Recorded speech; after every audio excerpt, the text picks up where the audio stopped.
ನಗ್ನ ದೇಹ, ಅದರಲ್ಲಿ ಜೀವವಿಲ್ಲ. ಆ ಬಗೆಗೆ ವಿಡಿಯೋ. ಎಂಬಿಎ ವಿದ್ಯಾರ್ಥಿನಿ ಹೀಗೆ ಬಿದ್ದಿರಲು ಆಕೆಯ ಬಾಯ್ಫ್ರೆಂಡ್ ನಾಪತ್ತೆಯಾಗಿರುವ ವಿಚಾರ ಇಡೀ ಇಂದೂರನ್ನ ಅಲುಗಾಡಿಸಿದೆ.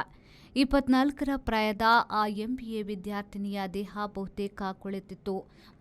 ಮುಖದಿಂದ ಗುರುತು ಹಿಡಿಯಲಾಗಲಿಲ್ಲ. ಕೊನೆಗೆ ಆಕೆಯ ತಂದೆಯು ಆಕೆಯ ಕಾಲಿನ ಸಾಕ್ಸ್ನಿಂದ ಆಕೆಯನ್ನ ಗುರುತು ಹಿಡಿದರು. ಇಡೀ ದೇಹದಲ್ಲಿ ಬಟ್ಟೆ ಇರಲಿಲ್ಲ. ಆಕೆಯ ಕುತ್ತಿಗೆಯ ಸುತ್ತ ಹಗ್ಗದ ಗುರುತಿತ್ತು. ಇಂದೂರ್ನ ಬಾಡಿಗೆ ಮನೆಯಲ್ಲಿ ಕಂಡ ದೃಶ್ಯವಿದು.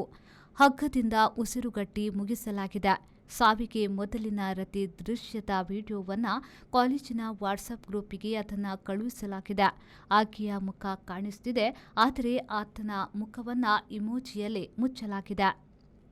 ಇಂದೂರಿನ ಸನ್ವರ್ ರಸ್ತೆಯ ಇನ್ಸ್ಟಿಟ್ಯೂಟ್ನ ಎಂಬಿಎ ವಿದ್ಯಾರ್ಥಿನಿಯು ಬರ್ತ್ ಸರ್ಟಿಫಿಕೇಟ್ ತರಲು ಪಕ್ಕದೂರಿನ ತಂದೆಯಲ್ಲಿಗೆ ಹೋಗಿದ್ಲು.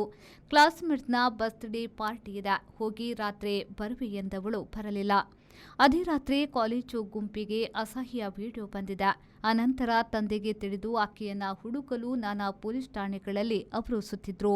ಬಾಡಿಗೆ ಕೋಣೆ ಬಗೆಗೆ ತಂದೆ ಹೇಳಿದ್ರು. ಬೀಗ ಹಾಕಿದ್ದ ಅದನ್ನ ಒಡೆಯಲು ಪೊಲೀಸರು ತಡ ಮಾಡಿದ್ದೇಕೆ ಎಂಬ ಪ್ರಶ್ನೆ ಎದ್ದಿದೆ. ಮನ್ಸೂರ್ನ ದನೋಟಿಯ ಆಕೆಯ ಪ್ರಿಯಕರಾಗಿದ್ದ. ಆತನ ಮೇಲೆ ಪೊಲೀಸ್ ಸಂಶಯ ಪ್ರಕಟಿಸಿದ್ದಾರೆ. ಆದರೆ ಆತನು ಎಲ್ಲಿರುವನೆಂದು ಯಾರಿಗೂ ಗೊತ್ತಿಲ್ಲ.